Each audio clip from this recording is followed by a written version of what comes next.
I never expected loyalty from Meridian Technologies. 10 years of dedication had taught me that corporate promises were as fragile as morning frost. But watching Marcus Thompson smirk from behind my former desk still made my stomach turn. "The severance package is generous," he said, sliding the envelope across the polished mahogany surface. "More than fair, considering." Considering what? The ad spent a decade building Meridian's merger and acquisition division from scratch. That my strategies had helped the company absorb 20 smaller firms without a single antitrust issue, or that I just finished laying the groundwork for their biggest acquisition yet, the one that would put Meridian among the top 3 tech companies in the country. I knew better than to ask these questions aloud. Instead, I maintained the same calm expression I'd worn through countless negotiations. "And the ongoing projects?" Marcus's smirk widened. "Don't worry about those. Harrison will handle everything." Harrison, the CEO's son, fresh out of business school with an MBA and a trust fund, but without a single day of real experience. The real reason I was being restructured out of my position. "Of course," I said, picking up the envelope. "I assume my personal files."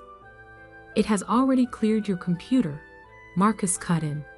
"Standard procedure. Security will escort you to collect your personal items."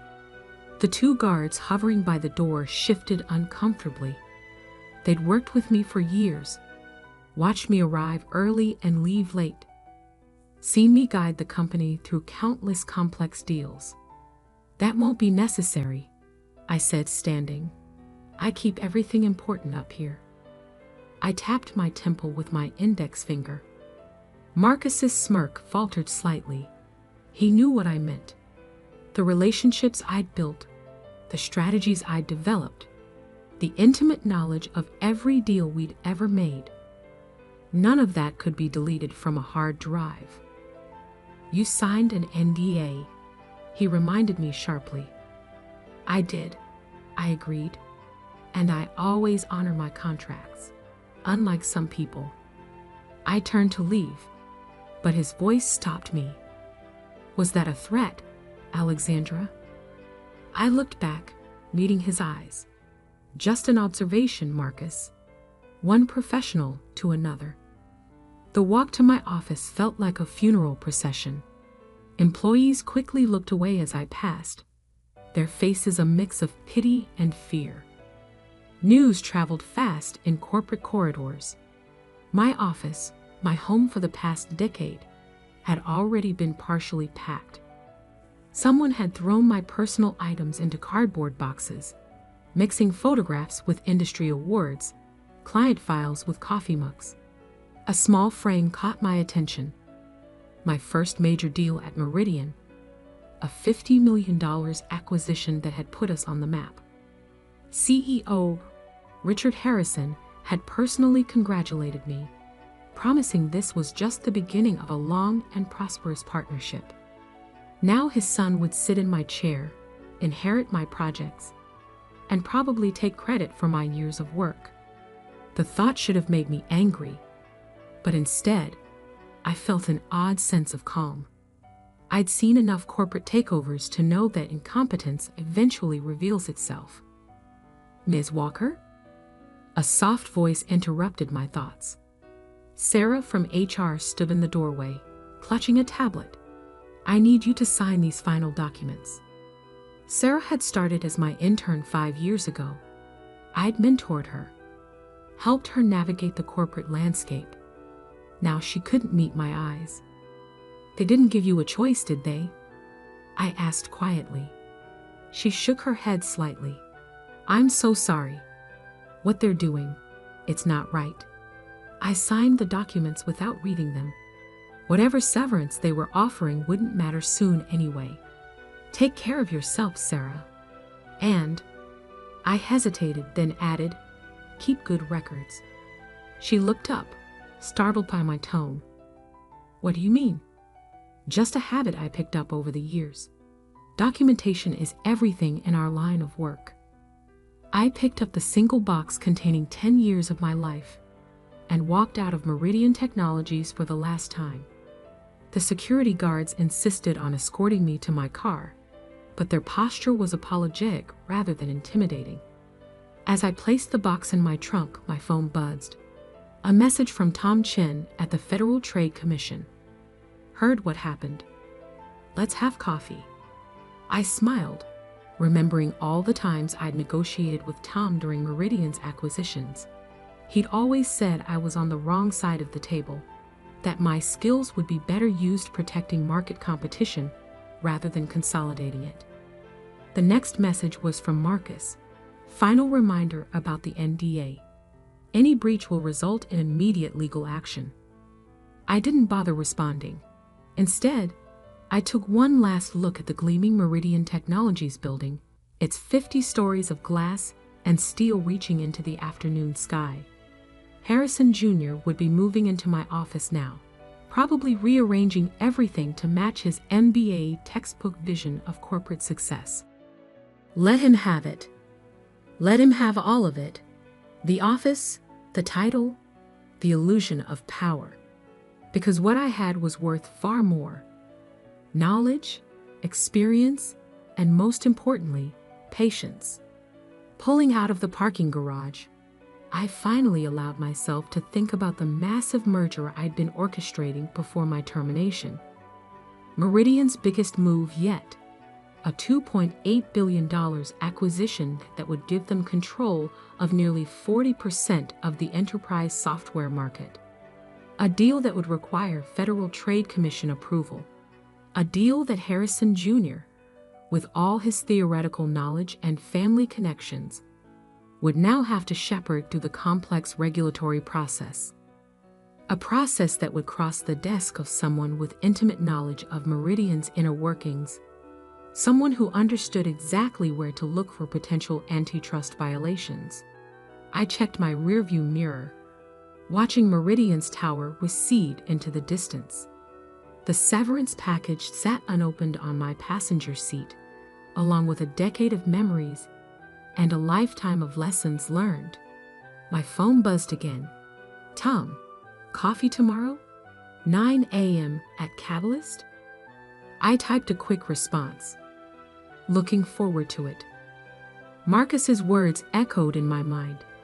The CEO's son needs your position. I wondered if Harrison Jr. would need my position as much when his precious merger landed on my desk at the Federal Trade Commission, where every document would require my signature, every meeting would need my approval, and every decision would pass through my expert review. They say revenge is a dish best served cold, but in my experience, it's best served with irrefutable documentation and regulatory authority. I drove home that evening with a strange sense of peace. 10 years at Meridian had taught me many things, but perhaps the most valuable lesson was this. In the world of corporate power plays, the real game isn't about who sits in the corner office. It's about who holds the cards when they really matter. That night, as I sat in my home office reviewing the preliminary notes I'd secretly kept on Meridian's upcoming merger, my phone lit up with LinkedIn notifications. Word of my departure had spread, and connections were already reaching out with opportunities. But I had only one destination in mind. I opened my laptop and began composing an email to Tom, outlining my interest in the FTC position we discussed hypothetically over the years. As I typed, I could almost hear Marcus's condescending voice. The severance package is generous. They thought they were paying me to go away quietly. Instead, they were funding my transition to the one position that could truly show them the cost of their betrayal. I attached my resume, updated to highlight my extensive experience in corporate mergers and acquisitions, particularly in the tech sector. 10 years of inside knowledge that would now serve a different purpose. Before hitting send, I glanced at the family photo on my desk.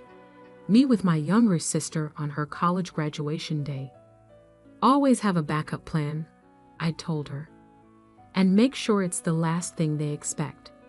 The email went out at exactly midnight. By morning, the pieces would begin falling into place. Harrison Jr. could have my old office, my title, even my projects.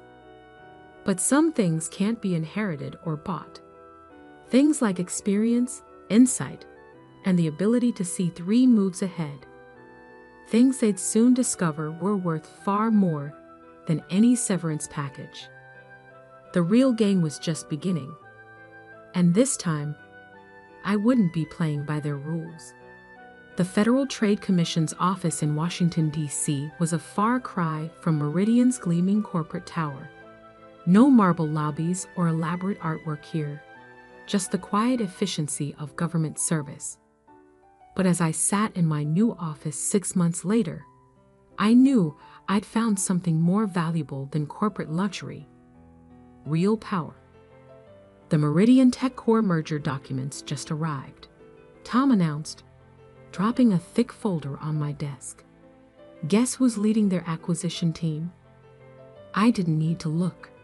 Harrison Jr. Got it in one. Tom leaned against my doorframe, grinning. The same Harrison Jr. who's made 3 major procedural errors in the preliminary filing. Want to see? I held up my hand. Send them to my team. I need to maintain complete objectivity. Tom nodded approvingly. You're taking this seriously. I have to. I turned to look out my window at the Capitol building in the distance. They'll be watching for any sign of bias. One mistake, and the whole review could be compromised. The irony wasn't lost on me. After firing me to make room for the CEO's son, Meridian had inadvertently positioned me as the gatekeeper for their most ambitious expansion yet. But personal satisfaction wouldn't be enough. I needed to play this perfectly. My phone buzzed. A message from Sarah, my former intern at Meridian. Harrison Jr. just had a meltdown in the M&A department. The regulatory compliance team found major issues with his merger strategy. I'd kept in touch with several former colleagues, not for insider information, but to stay informed about the company's public moods. Harrison Jr.'s struggles weren't surprising. He'd inherited my position, but not my experience, my connections, or my understanding of regulatory nuance. Alexandra? My assistant poked her head in. The preliminary review meeting is starting. Harrison's team is on video conference. I straightened my jacket and gathered my materials. Time to give Harrison Jr. his first lesson in real-world corporate strategy. The conference room was packed with FTC analysts and legal experts. On the large screen, Meridian's team filled their side of the virtual meeting.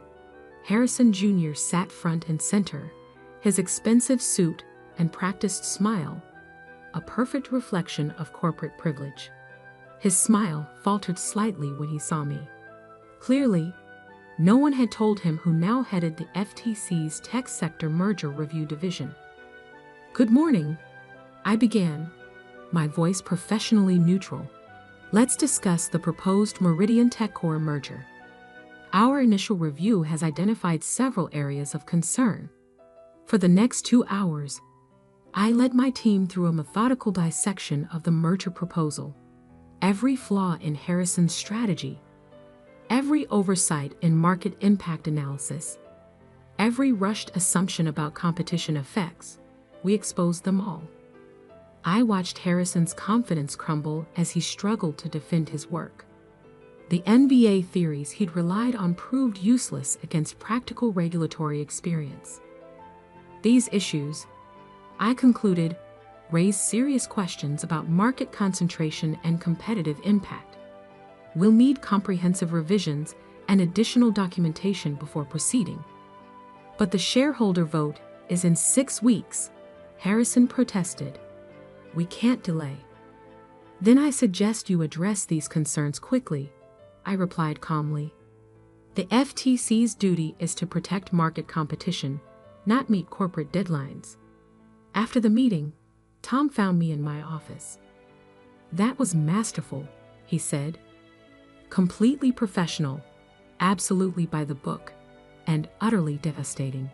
"It wasn't personal," I replied, although we both knew better. "Every concern we raised was legitimate." "Of course." He paused. "You know they'll try to go above you? Harrison Sr. has friends in high places." I smiled. "So do we. That's why we document everything, follow every procedure, and make our decisions bulletproof." That evening, as I reviewed more merger documents, my phone lit up with a familiar number. Marcus Thompson, my former boss. "Alexandra." His voice had lost its smirk. "We should talk." "All communication about the merger should go through official channels," I replied. "This isn't about the merger. It's about rectifying a situation. The board has been discussing your departure, and we feel." "Goodbye, Marcus." I hung up, but the calls kept coming. Board members, executives, even Harrison Sr.'s office. They all wanted to discuss opportunities. What they really wanted was to neutralize me, to find some way to remove me from the merger review process. But they were too late. 2 weeks later, Sarah sent me another message. "Emergency board meeting today. Harrison Jr.'s merger strategy is falling apart. Market analysts are getting nervous." I didn't respond, but I understood the panic. Meridian had positioned this merger as transformative, promising shareholders a major market expansion. Any significant delay or complication could send their stock price tumbling. That afternoon, I received an official request for an expedited review process, citing market urgency and shareholder interests. The document was signed by Harrison Jr., but I recognized Marcus's writing style. I drafted my response carefully. "The FTC's review process cannot be expedited without compromising our regulatory duty. All standard procedures and timelines remain in effect." Tom dropped by later. Meridian's stock dropped 8% today. Rumors about merger troubles. I nodded, keeping my expression neutral. The market reacts to uncertainty. Harrison Jr.'s giving interviews, promising the merger's on track. But analysts aren't buying it. He studied me carefully. "You know they're desperate now. They'll try something. Let them try." I gestured to the wall of files behind me. Every decision, every communication, every review step. It's all documented and witnessed. They can't touch this process without raising red flags they can't afford. That night, working late, I received one final message. From Harrison Sr. himself. "Name your price." I stared at those 4 words, remembering the day his son had taken my position, the smirk on Marcus's face, the betrayal of a decade's loyalty. My reply was simple. Some things aren't for sale, but full regulatory compliance is available free of charge. The next day, Meridian's stock dropped another 5%. Financial news channels began running stories about troubled mergers and regulatory hurdles. Harrison Jr.'s smiling interviews couldn't stop the market's growing skepticism. I watched it all with professional detachment, focusing on my team's thorough review process. Every I dotted, every T crossed, every regulatory requirement meticulously enforced. They had taught me well at Meridian. Documentation is everything. Now those lessons were coming back to haunt them. As I left the office that evening, Tom caught up with me in the parking garage. "Meridian's board is meeting again tomorrow. Rumor has it Harrison Jr.'s position might be in jeopardy. The FTC doesn't concern itself with internal corporate politics," I replied diplomatically. He laughed. "Of course not. But hypothetically, if a company wanted to save a troubled merger, they'd need someone who understands both sides of the process. Someone with experience in both corporate strategy and regulatory compliance. Hypothetically, Tom agreed. I got into my car, smiling slightly. Hypothetically, that person would need to be very patient and very thorough. The next day would bring more desperate calls, more attempts at negotiation, more promises and threats. But I had learned long ago that real power isn't about corner offices or corporate titles. It's about being in exactly the right position when others realize exactly how much they've underestimated you. And Meridian was about to learn that lesson the hard way. The morning of Meridian's final merger presentation dawned clear and cold. As I walked into the FTC's main conference room, I could feel the tension in the air. This wasn't just another regulatory review. It was the moment everything would change. Sarah's text had arrived an hour earlier. Board gave Harrison Jr. an ultimatum. Make this work today, or else. His father won't protect him anymore. I set up my materials methodically, arranging the documented violations, market analysis reports, and compliance requirements in perfect order. The room slowly filled with FTC officials, legal teams, and economic analysts. Everyone knew this was no ordinary merger review. At precisely 9:00 a.m., Meridian's delegation arrived. Harrison Jr. led the group, his usual confidence replaced by barely concealed panic. Behind him came Marcus Thompson, looking like he hadn't slept in days. And there, bringing up the rear with thunderous expression, Harrison Sr. himself. "Welcome to the Federal Trade Commission," I began, my voice carrying that same calm tone I'd used thousands of times in corporate negotiations. "Today, we'll make our final determination on the Meridian TechCorp merger application." Harrison Sr. stepped forward. "Ms. Walker, before we begin, all comments must be part of the official record," I interrupted smoothly. "Shall we proceed with a formal review?" For the next 2 hours, my team methodically presented our findings. Every flaw in the merger proposal, every market concentration concern, every compliance failure, laid out with meticulous documentation and irrefutable evidence. Harrison Jr.'s attempts at defense grew increasingly desperate. His rehearsed responses crumbled under precise questioning. His MBA theories wilted against practical regulatory requirements. "This is absurd," Marcus finally exploded. "These are minor technical issues."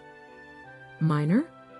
I raised an eyebrow, sliding a document across the table. "Would you consider a 47% market concentration minor? Or these undisclosed subsidiary holdings?" Another document. "Or perhaps these anti-competitive clauses buried in page 247 of the merger agreement?" The room fell silent. These weren't just technical violations. They were serious issues that could kill any merger application. "How did you?" Harrison Jr.'s voice trailed off as realization dawned.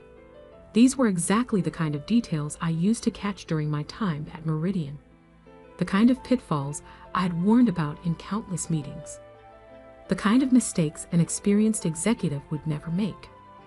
"The FTC's preliminary conclusion," I continued, "is that this merger as currently structured would create significant anti-competitive effects in violation of Section 7 of the Clayton Act." Harrison Sr.'s face had turned an interesting shade of purple. "This is a vendetta. Every finding is fully documented and independently verified," I replied, gesturing to the mountain of evidence. "Feel free to appeal our decision. Of course, that would extend the review process by another 6 to 8 months, during which time market uncertainty might." I didn't need to finish the sentence. Meridian stock had already dropped 30% since the merger troubles began. Another 8 months of delays would be catastrophic. "What do you want?" Harrison Sr. demanded. "The FTC wants what it always wants: compliance with antitrust laws and protection of market competition." I paused, then added, "However, there might be a way to restructure the merger to address our concerns." "How?" You'd need someone with intimate knowledge of both corporate strategy and regulatory requirements. Someone who understands the complexities of tech sector consolidation while maintaining competitive markets. I met his gaze steadily. Someone with experience on both sides of the table. The implication hung in the air. Harrison Jr. slumped in his chair, defeated. Marcus stared at his hands. And Harrison Sr., the man who'd approved my firing to make room for his son, finally understood the full cost of his decision. "The board meets in 2 hours," he said quietly. "I'll save you some time," I replied, pulling out one final document. "Here's a detailed proposal for restructuring the merger in compliance with all regulatory requirements. My team prepared it weeks ago, anticipating this moment." "You've had the solution all along." Marcus sounded strangled. "The FTC's goal is to make mergers work within the law, not prevent them entirely." I smiled slightly. Of course, implementing these changes would require experienced leadership. The next few hours passed in a blur of activity. Meridian's board met in emergency session. Harrison Jr. resigned to pursue other opportunities. Press releases were crafted, and a new organizational chart was drawn up. One that looked remarkably different from the day they'd escorted me out of the building. By evening, Meridian had announced a strategic restructuring of their merger plan. The markets responded immediately, their stock recovering as analysts praised the company's sophisticated approach to regulatory compliance. Tom found me in my office as I was packing up. "Heard you're heading back to the private sector. Executive Vice President of Strategy and Regulatory Compliance," I confirmed. "A new position, reporting directly to the board." He grinned. "And Harrison Jr.? I believe he's taking some time to gain practical experience at a smaller firm." "You planned this whole thing, didn't you? From the moment they fired you?" I thought back to that day in my old office, looking at my awards while Marcus smirked from behind my desk. Let's just say I understood the game better than they did. The next morning, I walked back into Meridian's headquarters. The security guards who had escorted me out 2 years ago now nodded respectfully. Employees who'd once avoided eye contact stopped to congratulate me. Sarah met me at the elevator. "Your new office is ready. It's bigger than your old one." And she smiled. "It has a perfect view of Harrison Jr.'s old parking space."